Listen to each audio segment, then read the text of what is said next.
چیکار کرد؟ هیچ نه درس وقت خوندم برم میمون واه هاش رستوران کنم میگم زمان میخونم ها چه میخونن اخیرا محمد دیگه چیکار کاری هیچی میگن اگه غم زده باشید گوش میکنی آرام ایره پاگوش کسام آهی دلم رومیس یا عروس داشتم بخلو پیداتم که دیگه بس کم عروس بازی من که بخلو همی عاشقی همش آه استاد استاد ای استاد اومست اکرار جا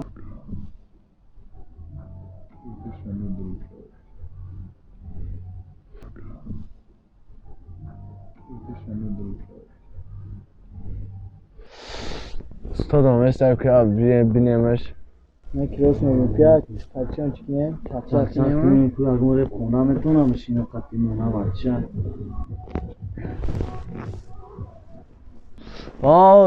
استاد سلام علیکم استاد چخاله استاد جان سازی خوبی شکر نخدا شاگرد سازی نه شکری علی استاد جان شکر به حد با تربیت شده نمیده قطعا هم کورسار شدیم یک خطه استاد جان همه ساز خوب ساز شاگردان نغزه چیزی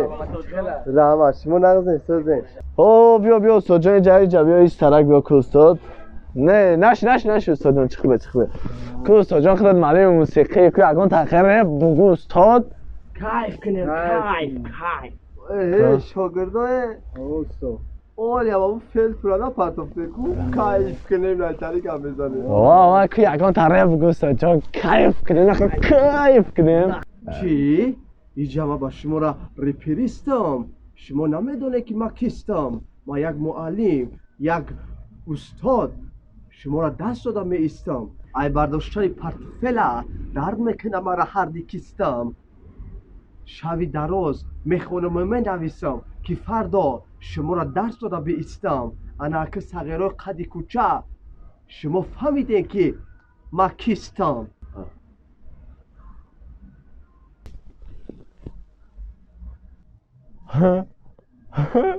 فریستایل شد کو